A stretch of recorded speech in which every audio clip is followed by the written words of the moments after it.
आप सबका स्वागत है आपके अपने YouTube channel sure competition success पर। हम पढ़ रहे हैं कक्षा 8 की ज्योग्राफी। तो कल हमने डिस्कस किया था चैप्टर नंबर 5 को, पार्ट 1 था।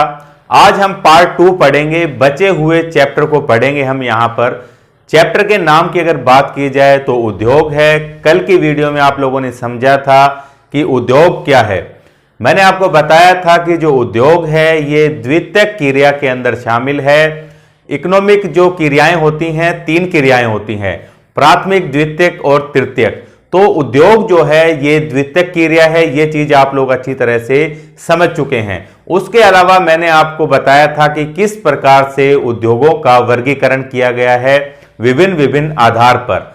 तो चलिए स्टार्ट करते हैं आज की क्लास। तो आज की क्लास में मैं आपको बताने वाला हूं कि जो उद्योग है इनको कहीं पर भी स्थापित करने से पहले किन किन आवश्यकताओं की तरफ ध्यान देना पड़ता है, यानी कि ऐसे कौन कौन से फैक्टर हैं जो कि किसी उद्योग की स्थिति को प्रभावित करते हैं।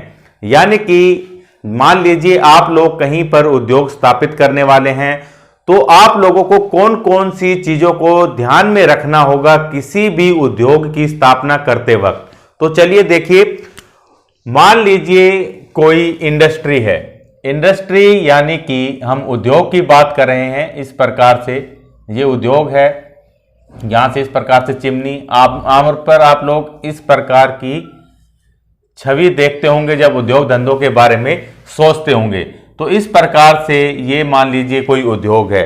तो कौन कौन से ऐसे कारक हैं जो कि इसकी स्थिति को प्रभावित करेंगे। तो देखिए, सबसे पहले अगर कहीं भी उद्योग धंधा स्थापित करना है तो हम लोगों को देखना होगा कि कच्चे माल की जो रिक्वायरमेंट है वो उस स्थान से पूरी हो पाती है नहीं। अगर कच्चा माल उद्योग के लिए जो कि आवश्यक है अगर आसपास के क्षेत्र में मिलता है तो बहुत अच्छी बात है, लेकिन कच्चा माल अगर वहां पर नहीं है, अगर दूर से कहीं से मंगवाना पड़ता है तो उद्योग के अंदर जो लागत पूंजी होगी उसके अंदर वृद्धि हो जाएगी और मुनाफे के अंदर भी कमी आएगी। तो सबसे पहले हमें देखना होगा कि जो कच्चा माल है वो आसपास के क्षेत्र के अंदर मौजूद होना चाहिए। सबसे महत्वपूर्ण कारक है पहला कच्चा माल। कच्चे माल के बाद देखते हैं कि कौन कौन सी चीजें हमारे लिए आवश्यक है। तो देखिए, दूसरे नंबर पर कच्चा माल आपको मिल गया है। उसके बाद आप लोग देखेंगे श्रम, यानी कि मजदूरों के बारे में, लेबर के बारे में। अब इंडस्ट्री की स्थापना होने के बाद आप लोगों को आवश्यकता है विभिन्न प्रकार के लोगों की जो कि अपने अपने कार्य क्षेत्र में माहिर हो। मान लीजिए आपने कॉटन इंडस्ट्री लगाई है, कच्चा माल आपको मिल गया, उसके लिए कपास। उसके बाद में आपको देखिए अलग अलग प्रकार के लोगों की जरूरत होगी, जिस प्रकार से कुछ मजदूर होंगे जो कि कपास की बुनाई करेंगे, कताई करेंगे, कढ़ाई करने वाले लोग अलग होंगे। उसके बाद अगर प्रिंटिंग वगैरह करनी है, उससे जो कपड़ा बनेगा उसके लिए अलग से लोग चाहिएंगे। मैनेजमेंट के लिए एक मैनेजर नियुक्त करना होगा, यानी कि विभिन्न विभिन्न प्रकार के ज्ञान रखने वाले लोगों की आवश्यकता पड़ेगी। तो आप लोगों को यह भी देखना होगा कि जहां पर उद्योग स्थापित किया गया है आसपास के क्षेत्र में ही श्रम जो है वो मौजूद होना चाहिए, यानी कि लोग जो है आसानी से वहां तक पहुंच पाए। अगर आसपास इस प्रकार के लोगों की यानी कि कमी है तो देखिए लोग अगर दूर से आएंगे तो ये भी क्या होगा, इंडस्ट्री के लिए थोड़ा महंगा पड़ने वाला है। उसके बाद देखिए आवश्यकता होगी पूंजी की। पूंजी यानी कि यहां पर इन्वेस्टमेंट जो की जा रही है वो कितनी करनी है, उस हिसाब से भी जो इंडस्ट्री है उसकी स्थिति का पता चलता है। यानी कि अगर पूंजी कम मात्रा में लगी हुई है तो छोटा उद्योग होगा, बड़ी मात्रा में लग रही है तो वृहत टाइप का उद्योग होगा, एक बड़े लेवल का बिजनेस होगा। तो ये चीजें प्रभावित करने वाले कारक हैं। उसके बाद में देखिए बाजार होना चाहिए आसपास में। मान लीजिए आपने फैक्ट्री डाल ली है, कच्चा माल भी मिल गया, मजदूर भी मिल गया और आपने पैसे भी लगा दिए हैं। उसके बाद फैक्ट्री के अंदर देखिए कपास की प्रोसेसिंग होनी प्रारंभ हुई और जो उत्पाद है यानी कि कपड़े या चादर जो भी आप बना रहे हैं सूती, वो आप लोगों की बनकर तैयार हैं। अब माल बनने के बाद इसको बेचने के लिए आवश्यकता होगी मार्केट की। मार्केट जो है देखिए आसपास के क्षेत्रों में होना चाहिए। अगर आसपास के क्षेत्रों में नहीं है तो देखिए जो यातायात की व्यवस्था है वहां से सुचारू रूप से होनी चाहिए, ताकि आपके द्वारा जो बनाया गया उत्पाद है वो दूर दराज के क्षेत्रों में भी आसानी से ले जाया जा सके।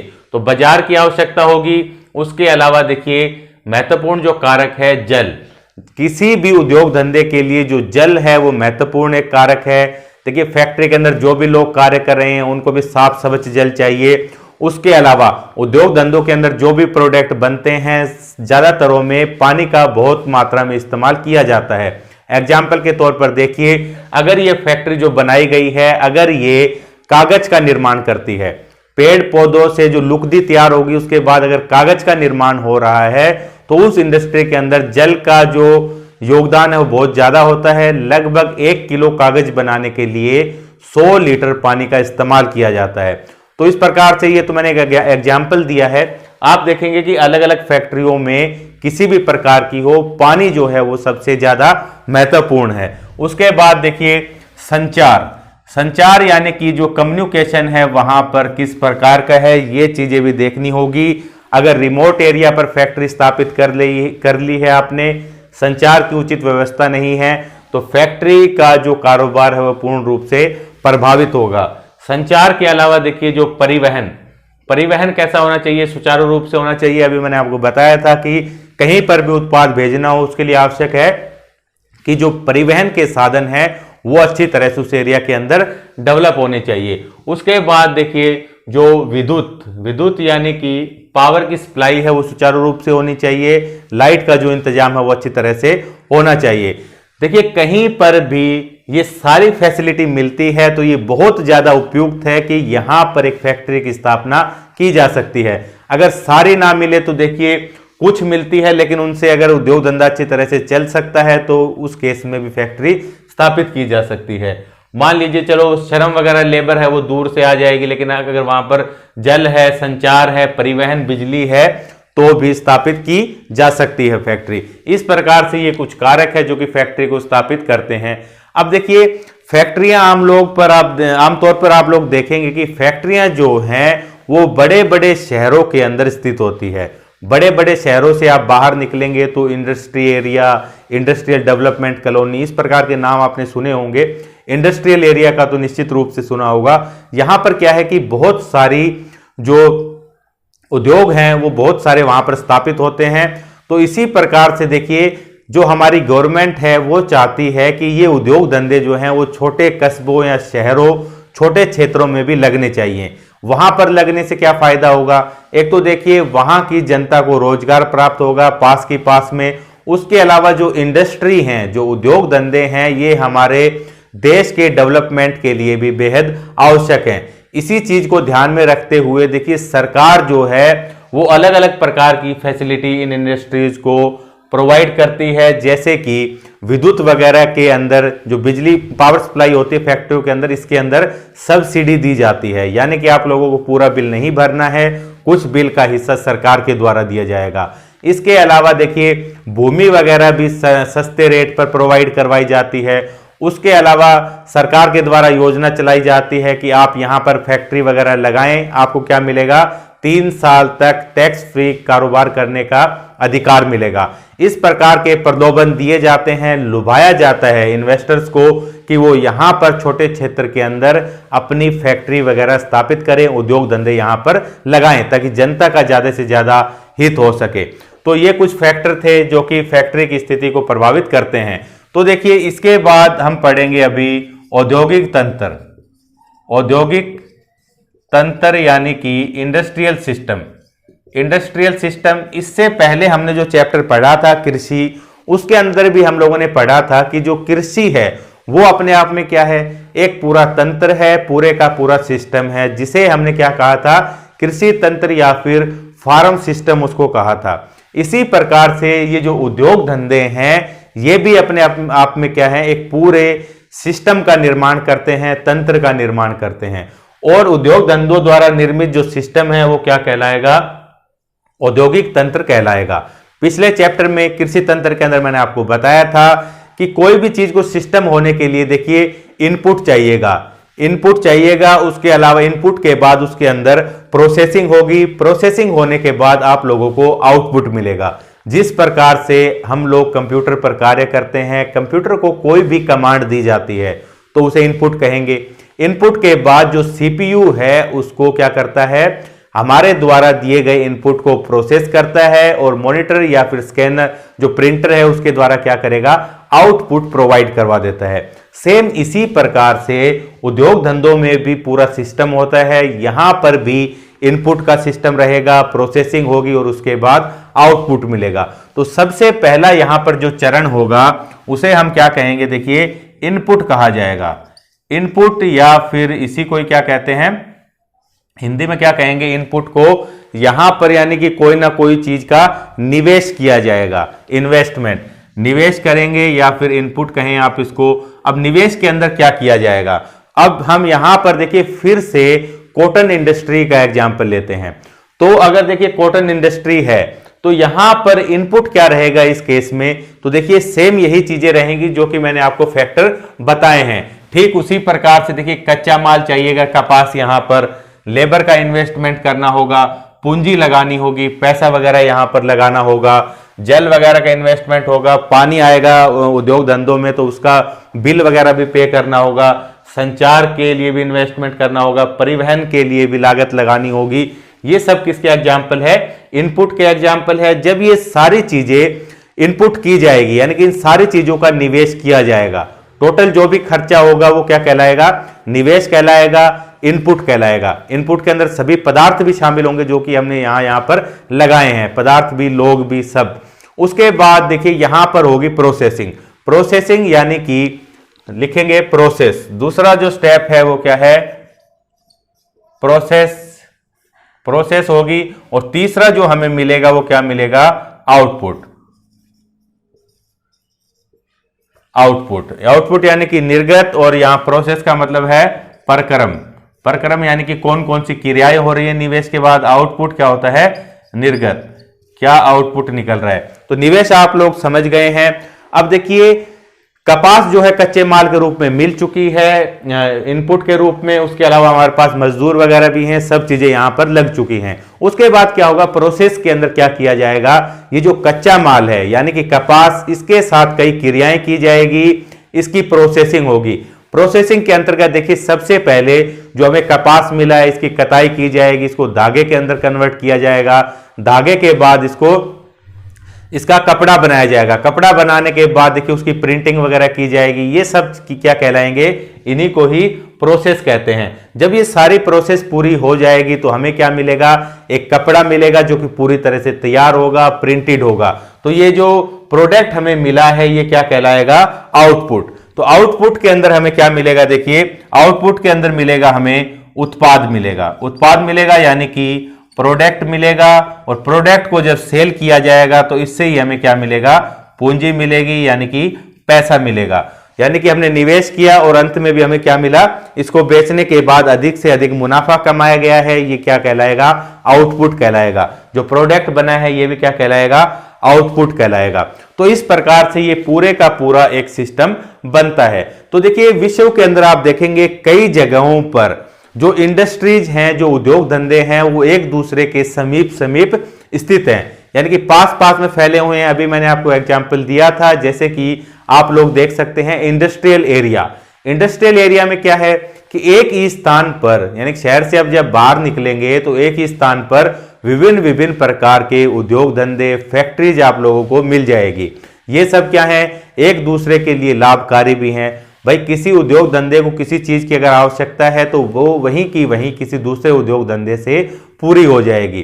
तो जब ये बहुत सारे उद्योग धंधे एक ही स्थान पर स्थापित हो जाते हैं, एक ही जगह पर ये इकट्ठे आप लोगों को मिलेंगे, तो इस जगह को क्या कहा जाएगा, इंडस्ट्रियल रीजन कहा जाएगा, औद्योगिक प्रदेश इस चीज को हम कहेंगे। तो विश्व में कहां कहां पर औद्योगिक प्रदेश पाए जाते हैं ये चीज आप देखिए। तो ये हमें कहां कहां मिलेंगे, इंडस्ट्रियल रीजन यानी कि औद्योगिक प्रदेश, इसी को कहा है उत्तर पूर्वी अमेरिका है। उसके अलावा देखिए पश्चिमी और मध्य यूरोप, उसके अलावा पूर्वी एशिया। आप लोगों को क्या काम करना है कि मानचित्र के अंदर इन लोकेशन को देखना है। तो उसके अलावा देखिए ये लोकेशन जब आप लोग देखेंगे तो आपको ये अधिकतर लोकेशन कहां मिलेगी, ये सी पोर्ट के आसपास मिलेगी, यानी कि समुद्री तटों के आसपास है, जहां पर कि कोई ना कोई बंदरगाह स्थित होगा। बंदरगाह स्थित होने का क्या फायदा होगा कि जो परिवहन की सुविधा है वो यहाँ पर आसानी से मिल जाएगी। तो आप लोग जब विश्व का मानचित्र देखेंगे और उसके अंदर उद्योग धंधों को देखेंगे तो आप लोगों को पता चलेगा कि जो ज्यादातर उद्योग है ये कौन से क्षेत्र में स्थित हैं। ये हैं शीतोष्ण कटिबंधीय क्षेत्र के अंदर। ये आपको कहां मिलेंगे? शीतोष्ण क्षेत्र के अंदर मिलेंगे, शीतोष्ण क्षेत्र में मिलेंगे। और नजदीक में क्या होगा? सी पोर्ट रहेगा। उसके अलावा देखिए जो कोयला है, कोयले के जो खनन का कार्य है वो भी आसपास होता मिलेगा, क्योंकि इन तीनों चीजों से क्या होगी? किसी उद्योग की आवश्यकताएं पूरी होगी। शीतोष्ण क्षेत्र में होने का क्या फायदा है? शीतोष्ण क्षेत्र देखिए कौन सा है, कई बार बताया है, फिर से मैं बताऊंगा कि जो हमारा ग्लोब है यहां पर देखिए जो 23.5 डिग्री अक्षांश, जो उत्तरी अक्षांश है इसको हम कर्क रेखा बोलते हैं, 23.5 डिग्री दक्षिणी अक्षांश इसको मकर रेखा।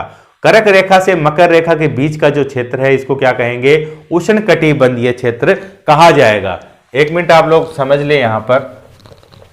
उसके अलावा देखिए जो 23.5 डिग्री है, अगर इससे हम ऊपर की तरफ जाएंगे तो ये क्षेत्र क्या कहलाएगा? इसी को ही शीतोष्ण क्षेत्र कहा जाएगा।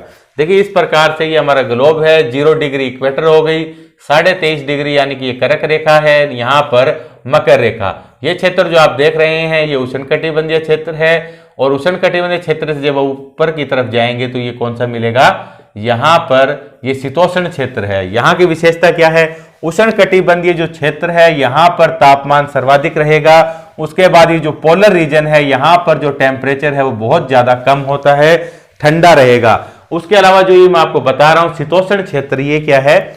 टेम्परेट जोन, यानी कि यहाँ पर जो तापमान है वो मध्यम रहता है, सुहावना मौसम रहता है। तो उसकी वजह से ज्यादातर उद्योग धंधे शीतोष्ण क्षेत्र में स्थित होते हैं ताकि काम करने के लिए यहाँ पर अनुकूल दशाएं बनी रहें। शीतोष्ण क्षेत्र में होगा और देखेंगे कि सी पोर्ट रहेंगे, बड़े बड़े बंदरगाह होंगे। उसके अलावा कोयला, ठीक है, उद्योग धंधों को संचालित करने के लिए ऊर्जा की आवश्यकता होती है जो कि कोयले के द्वारा पूरी की जाती है, या फिर कोई वहां पर बिजली बनाने का कार्य हो रहा है तो ये सब किसकी मदद से होंगे? थर्मल पावर बनाने के लिए कोयले की मदद से होंगे। तो इस प्रकार से ये इंडस्ट्रियल रीजन है। तो ये तो बाहर की बात हुई। क्या हमारे भारत के अंदर भी इस प्रकार के कोई औद्योगिक प्रदेश पाए जाते हैं? तो बिल्कुल मिलेंगे आपको। देखिए भारत के अंदर ये कहां कहां पर स्थित है, कुछ एग्जाम्पल आप नोट करेंगे, जैसे कि मुंबई पुणे। मुंबई पुणे का जो क्षेत्र है यहां पर क्या है? ये औद्योगिक प्रदेश के रूप में डेवलप है। उसके अलावा देखिए जो हमारा बंगलोर है ये भी तमिलनाडु। उसके अलावा देखिए जो हुगली है कलकत्ता यानी कि पश्चिमी बंगाल। उसके अलावा गुड़गांव वगैरह ईटीसी जो है ये क्या है? औद्योगिक प्रदेश के रूप में डेवलप है। यहाँ पर जो उद्योग धंधे हैं देखेंगे, मल्टीनेशनल कंपनियां हैं, हमारी खुद की देशी कंपनियां हैं, ये सब मिलजुल कर इकट्ठे एक ही स्थान पर कार्य करते हैं और एक बड़े से औद्योगिक प्रदेश का निर्माण करते हैं। तो उसके बाद देखिए बढ़ेंगे आगे। उसके बाद है औद्योगिक विपदा। अब तक हमने पढ़ा है कि किस प्रकार से उद्योग धंधों की स्थापना होती है, कौन कौन सी चीजें आवश्यक है, कहां कहां पर मिलेंगे। अब देखिए कोई भी उद्योग धंधा स्थापित हो जाता है, उद्योग धंधे के स्थापित होने के बाद यहाँ की मेंटेनेंस और यहाँ पर कौन कौन लोग कार्य कर रहे हैं, इन सब की जानकारी अत्यंत आवश्यक है। देखिए किसी भी प्रकार का प्लांट हो सकता है, कोई भी प्रकार का उद्योग धंधा हो सकता है। तो यहाँ पर देखिए जो वर्कर्स काम कर रहे हैं, उसके अलावा जो मशीनरी है उनकी क्या है? मेंटेनेंस की बहुत ज्यादा आवश्यकता है। अगर मशीनों के अंदर कोई खराबी है तो वो देखिए वहां पर जो काम कर रहे हैं वर्कर्स, उनके लिए जानलेवा हो सकती है। अगर किसी गैस का प्लांट है, मान लीजिए वहां पर किसी गैस वगैरह का निर्माण हो रहा है, अगर यहाँ पर कोई टेक्निकल खराबी आ जाती है तो इसकी वजह से क्या होगा? फैक्ट्री के अंदर काम करने वाले लोगों के लिए तो ये हानिकारक है ही है और आसपास के वातावरण के लिए भी बेहद हानिकारक है। तो देखिए अगर बात करें औद्योगिक विपदा, इसका कारण क्या हो सकता है? औद्योगिक विपदा के अगर कारण की बात की जाए तो देखिए या तो कोई तकनीकी खामी होगी, या तो तकनीकी कमी होगी कि वहां पर जो भी मशीनरीज या किसी स्टोरेज टैंक वगैरह का इस्तेमाल किया जा रहा है, तो यहां पर देखिए या तो कोई लीक होगा या कोई मशीन वगैरह के अंदर गड़बड़ी होगी। इस प्रकार की तकनीकी खामियां हो सकती है। उसके अलावा आप देखेंगे जो दूसरा है देखिए प्रबंधन। अगर इसका प्रबंधन ठीक से नहीं किया जा रहा है, जो इसको संभालने वाले लोग हैं अगर वो केयरलेस हैं, अगर ध्यान नहीं रख रहे हैं, तो इसकी वजह से भी क्या होगा, कोई ना कोई बड़ा हादसा घटित हो सकता है। जैसे कि देखिए यहां पर एग्जाम्पल दिया गया है, केस स्टडी दी गई है आपकी बुक में भोपाल गैस त्रासदी के बारे में। भोपाल गैस जो ट्रेजेडी है इसके बारे में बताया गया है। तो इसका देखिए जो कारण था, तो दोनों ही कारण थे। तकनीकी कारण भी था कि यहां पर जो स्टोरेज टैंक थे, यहां पर देखिए ज्यादा मात्रा के अंदर गैस को स्टोर किया गया था। टैंक की जो क्षमता होती है उससे ज्यादा स्टोर किया गया था। उसके अलावा जो वर्कर वगैरह थे वो भी जागरूक नहीं थे। यहां पर देखिए क्या था कि जो गैस थी अगर वो पानी के अंदर रिएक्शन करेगी, अगर ये पानी के साथ वो मिलती है तो एक खतरनाक गैस बनाएगी। इस बारे में लोग भी जागरूक नहीं थे। उसके अलावा ऐसा कोई प्रॉपर सिस्टम भी नहीं था जो कि पानी और उसको अलग अलग रख सके। तो इस प्रकार से तो यानी कि तकनीकी कमियां भी थी। और प्रबंधन की बात करें तो देखिए ये जो फैक्ट्री थी जिसके अंदर ये केस हुआ था भोपाल गैस ट्रेजेडी का, यूनियन कार्बाइड के नाम से थी। तो यहां का जो प्रबंधन था वो भी क्या था, बहुत ढीला ढाला था, केवल अपने लाभ के बारे में ही सोचता था। इस प्रकार की छुटपुट घटनाएं यहां पर होती रहती थी, इस प्रकार के छोटे मोटे एक्सीडेंट, लेकिन उन्होंने कभी भी इसको लिया नहीं। हमेशा वो क्या करते थे, भाई कोई बात नहीं, हो गया तो हो गया, उसके अलावा अपने मुनाफे को ही तलाशते रहते थे। तो इसी प्रकार के चाल चलन के चलते क्या हुआ, एक दिन बड़ा हादसा यहां पर घटित हुआ। तो इसके बारे में हम लोग देखेंगे। तो देखिए ये जो बात मैं आपको बता रहा हूं, भोपाल गैस त्रासदी, भोपाल यानी कि मध्य प्रदेश की राजधानी है। अभी हम देखेंगे भोपाल गैस त्रासदी। तो देखिए ये हुई कब थी, इसकी बात करें तो देखिए 3 दिसंबर 1984 की बात है। और रात को देखिए 12:30 बजे ये घटना होती है। घटना के अंदर क्या हुआ कि ये जो यूनियन कार्बाइड, यहां पर भोपाल के अंदर एक देखिए पेस्टिसाइड यानी कि कीटनाशक बनाने वाली कंपनी थी जिसका की नाम था यूनियन कार्बाइड। तो यूनियन कार्बाइड के अंदर रात को 3 दिसंबर 1984 रात को 12:30 बजे एक खतरनाक जहरीली गैस का रिसाव हुआ। अब ये कौन सी गैस थी, बहुत बार एग्जाम में पूछा जाता है, आप लोगों को ध्यान रखना है। ये थी मिथाइल आइसोसाइनाइड। कौन सी थी, मिथाइल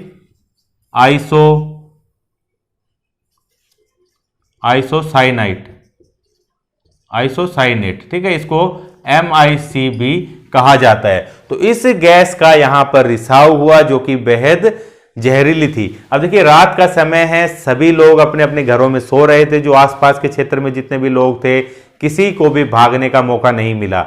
और ये गैस जैसे ही वातावरण में फैली, लोगों ने इसके अंदर जैसे ही सांस लिया तो सब क्या हुए, मौत की नींद सो गए थे। बेहद ही दुखद घटना थी ये। तो देखिए इसके अंदर लगभग अगर सरकारी आंकड़े माने जाए तो 1989 के अंदर सरकार की एक रिपोर्ट आई थी जिसके अंदर बताया गया कि 45,000 से भी ज्यादा लोग, यानी कि देखिए 45,598 लोग इस घटना के अंदर मारे गए थे।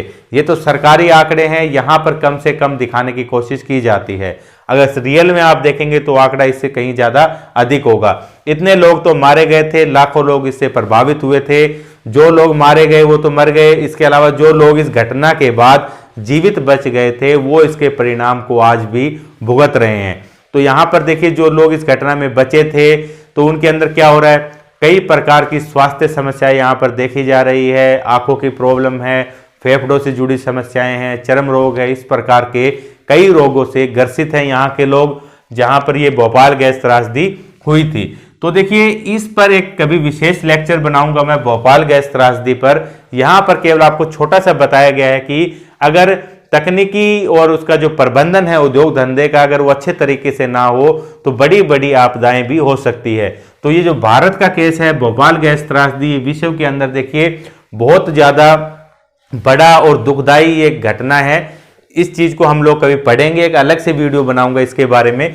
उसके बाद देखिए एक अन्य एग्जाम्पल की बात करें तो एक और जगह है जिसका की नाम है गाओ कायो। ये कहां पर है, चीन के अंदर है। यहां पर तो गैस का रिसाव हुआ था। गाओ कायो जो जगह है चीन के अंदर, यहां पर एक तेल का कुआं था। तेल के कूप के अंदर देखिए जब तेल का कुआं होता है, मान लीजिए भूमि के अंदर यहां पर नेचुरल गैस है, इसको निकाला जाता है देखिए इस प्रकार के कूप के माध्यम से। वैसे तो मान लीजिए कि मशीनें लगी रहती है बड़ी बड़ी, तो ये जब यहाँ से गैस निकलती है तो ये कंट्रोल मैनर के अंदर निकलती है, नियंत्रित तरीके से।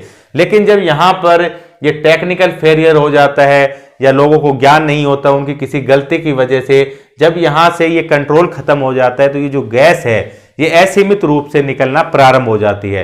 तो ठीक इसी प्रकार का केस यहाँ पर चीन के अंदर गाओ कायो जगह पर हुआ था। यहाँ पर जो तेल कूप था इसके अंदर आग लग गई थी, इस लीकेज हो गया था, रिसाव हो गया था, विस्फोट हो गया था इसके अंदर। किसके अंदर? गैस कूप के अंदर विस्फोट हो गया था। तो इसके अंदर भी क्या था कि 243 लोग मारे गए थे, 243 लोग मारे गए थे, 900 से भी अधिक, 9000 से भी अधिक लोग इससे घायल हो गए थे। उसके अलावा देखेंगे कि लाखों की संख्या में लोग यहां से विस्थापित हो गए थे, जिनको अपना स्थान छोड़कर दूसरी जगह पर माइग्रेट करना पड़ा था। अब देखिए, इस प्रकार की घटनाओं को अगर हम लोग नियंत्रित करना चाहते हैं, रोकना चाहते हैं, तो किस किस प्रकार से ये घटनाएं रोकी जा सकती है, इसके ऊपर भी नजर। तो देखिए, अगर उपाय की बात की जाए तो देखिए, जो औद्योगिक क्षेत्र हैं, ये कहां पर? दूर दराज के क्षेत्रों में स्थापित करने चाहिए। यानी कि आप देखेंगे कि जो शहर हैं, शहरों के अंदर जो घनी आबादी के क्षेत्र है, यहां पर इंडस्ट्री एरिया नहीं बनाना चाहिए, यहां पर ज्यादा उद्योगों को परमिशन नहीं देनी चाहिए। देखिए, एक तो उद्योग धंधे कोई भी हो, इनसे प्रदूषण निकलता है हमेशा ही। ये जो प्रदूषण है ये पूरे वातावरण के लिए हानिकारक है। इसलिए भी सरकार के द्वारा ये कदम उठाए जाते हैं कि जो उद्योग धंधे हैं ये शहर से बाहर निकलकर बाहरी क्षेत्र के अंदर स्थापित करने चाहिए। अगर इस प्रकार की कोई घटना होती है, किसी हानिकारक गैस का रिसाव होता है या आगजनी की घटना होती है, तो इससे क्या होगा कि कम से कम नुकसान पहुंचेगा, ज्यादा हानि यहां पर नहीं होगी। उसके अलावा देखिए, लोगों के अंदर भी क्या है? जागरूकता की कमी। लोगों को क्या करना चाहिए? अगर ये घटनाएं रोकनी है तो जागरूक करना चाहिए। जागरूक अगर लोग रहेंगे, काम करने वाले वर्कर जो हैं जितने जागरूक रहेंगे, उनको क्या होगा? उतना ही फायदा होगा, उतने ही अच्छी तरह से वो अपनी उद्योग का, फैक्ट्री का संचालन कर पाएंगे, जिसकी वजह से ये जो आपदाएं हैं, दुर्घटनाएं, ये कम होगा। तो देखिए, जिस प्रकार से हमने ये देखा था भोपाल गैस त्रासदी, यहां पर गैस नियंत्रण वगैरह का जो भी काम दिया जाता था, इसी प्रकार के लोगों को दे दिया जाता था जिनको कि नॉलेज भी नहीं थी। बस उनको इतना बताया जाता था कि ये बटन दबाना है, अगर ये केस हो जाए तो ये करना है। एक मूवी भी है राजपाल यादव की, भोपाल गैस त्रासदी पर, आप देख सकते हैं किस प्रकार से ये घटना घटित हुई थी। तो इसीलिए देखिए, जो लोग फैक्ट्री के अंदर काम कर रहे हैं उनको भी जागरूक होना चाहिए। उसके अलावा जहां पर उद्योग हैं, उसके आसपास के क्षेत्र में जो लोग हैं, उनको भी जागरूक होना चाहिए। अगर इस घटना में देखिए, लोग अगर जागरूक होते तो क्या रखते? अपने पास में मास्क वगैरह रखते या इस प्रकार की कोई चीज रखते, जिससे क्या था, वो कुछ समय उनको मिल जाता अपना जीवन जीने के लिए या वहां से मूव करने के लिए। तो लोगों को जागरूक करना बेहद आवश्यक है कि किस प्रकार की घटनाएं हो सकती है किसी भी उद्योग से, ताकि लोग अलर्ट रहें। उसके अलावा देखिए, जो चेतावनी सिस्टम है, जो चेतावनी वगैरह देने का सिस्टम है, ये क्या होना चाहिए? सुचारू रूप से चलता हुआ होना चाहिए कि भाई कहीं उद्योग धंधे, कहीं पर उद्योग के अंदर आग लग गई है या किसी प्रकार की गैस का रिसाव हो गया है, तो अलार्मिंग सिस्टम होने चाहिए जिनकी आवाज दूर दूर तक जाए। जब भी लोग उनको सुने तो उससे अलर्ट हो जाएं और अपनी जगह से मूव कर जाएं। इस प्रकार का इंतजाम होना चाहिए। उसके अलावा देखिए, जो भंडारण क्षमता है, ये क्या होनी चाहिए? सीमित होनी चाहिए। अब यहां पर भी यही था कि देखिए, जो मिथाइल आइसोसाइनाइड गैस है, इसका अधिक से अधिक मात्रा में क्या किया जा रहा था? भंडारण किया जा रहा था टैंकों के अंदर। टैंक के अंदर रखनी चाहिए मान लीजिए लगभग 50%, ताकि गैस को बैलेंस कर पाए। लेकिन यहां पर क्या था कि बहुत ज्यादा मात्रा में टैंकों के अंदर ये चीज भरी जा रही थी। अब कोई भी गैस हो या केमिकल है, देखिए भाई, प्रेशर है, टेम्परेचर, ये सब चीजें इसको प्रभावित करती है, वॉल्यूम वगैरह सब, इन चीजों को मेंटेन करके रखना चाहिए। यानी कि जो भंडारण की क्षमता है वो सीमित होनी चाहिए, अधिक से अधिक भंडारण नहीं होना चाहिए। कि अधिक से अधिक भंडारण से क्या होगा कि कभी इस प्रकार की घटना होगी तो नुकसान भी उतना ही बड़ा होगा। उसके अलावा देखिए, प्रदूषण नियंत्रण के उपाय भी करने चाहिए। कोई भी फैक्ट्री, मैंने आपको बताया कि प्रदूषण का कारण भी होती है वो, तो यहां पर क्या होना चाहिए? प्रदूषण का नियंत्रण करने का भी प्रॉपर उपाय होना चाहिए। यानी कि जो भी धुआं वगैरह है, जो भी वेस्टेज वहां से निकल रहा है जो कि पर्यावरण के हानिकारक है, इसकी निकासी का भी अलग से प्रबंध होना चाहिए ताकि लोग इससे भी प्रभावित ना हो। अब मान लीजिए कोई उद्योग है, गंदा पानी निकल कर पास की नदी में मिल रहा है, तो ये भी क्या कर रहा है, लोगों को प्रभावित कर रहा है। तो ये सब चीज सिस्टम जो है ठीक तरीके से होने चाहिए। तो ये तो था किस प्रकार से हम इसको मेंटेन कर सकते हैं। ये जो घटनाएं होती हैं इस प्रकार की आपदाएं, इसको रोका जा सकता है। रोका नहीं जाए तो कम से कम इनका जो खतरा है, जो इससे होने वाला नुकसान है, उसको कम किया जा सकता है। इसके बाद है देखिए उद्योगों का वितरण। उद्योगों का वितरण यानी कि किस प्रकार से उद्योग धंधे जो हैं वो हमारे विश्व में या भारत के लेवल में फैले हुए हैं। तो आपको बताया गया है कि कुछ उद्योग धंधे जैसे कि लोहा इस्पात उद्योग है, उसके अलावा सूती वस्त्र उद्योग है। ये उद्योग क्या है, बहुत समय से चलते हुए आ रहे हैं, पुराने प्रकार के ये उद्योग हैं। इसके अलावा आप देखेंगे कि नए प्रकार के जो उद्योग हैं जैसे कि आईटी सेक्टर है हमारा, सूचना प्रौद्योगिकी सेक्टर है, स्वास्थ्य सेवा के सेक्टर हैं। इस प्रकार के नए नए जो उद्योग आ रहे हैं इनको क्या कहा जाता है, सूर्योदय उद्योग कहा जाता है। ठीक है, सनराइज उद्योग कहा जाता है, सूर्योदय उद्योग कहा जाता है। ये चीज याद रखनी है। अगर आपसे पूछ ले कि सूर्योदय उद्योग क्या है, तो ऐसे नए उद्योग धंधे जो कि अभी नए चलन में आ रहे हैं। ठीक है, तो सर स्टार्टिंग में तो क्या रहेगा कि कोई भी उद्योग धंधा सूर्योदय उद्योग रहेगा, उसके बाद धीरे धीरे उसकी कंपैरिजन में जब कुछ दूसरी चीज आनी प्रारंभ होगी तो ये क्या होगा, नॉर्मल उद्योग यानी कि सूर्यास्त टाइप का उद्योग धंधा हो जाएगा। जैसे कि एग्जाम्पल के तौर पर आप देखें कि देखिए पहले क्या था, जो डीवीडी या वीसीआर का जमाना था, तो उसके बाद में वो उद्योग जब प्रारंभ हुआ होगा तो अपने आप में सूर्योदय उद्योग था। उसके बाद में उसकी जगह ले ली सीडी ने, कॉम्पैक्ट डिस्क ने ले ली। तो कॉम्पैक्ट डिस्क क्या हो गया, सूर्योदय उद्योग हो गया और वो सूर्यास्त उद्योग हो गया। अब कॉम्पैक्ट डिस्क जो थी आप देखेंगे इसका चलन भी नहीं है, इसकी जगह किसने ले ली है, पेन ड्राइव ने ले ली है। तो ये पेन ड्राइव का अब क्या है, सूर्योदय उद्योग की श्रेणी में आ गया और ये क्या हो गए, सूर्यास्त उद्योग हो गए। तो इस प्रकार से ये उद्योग धंधे थे, सूर्योदय उद्योग। कल हम पढ़ेंगे बचे हुए चैप्टर को। तो थैंक यू फ्रेंड्स, मिलते हैं नेक्स्ट क्लास में जल्दी ही।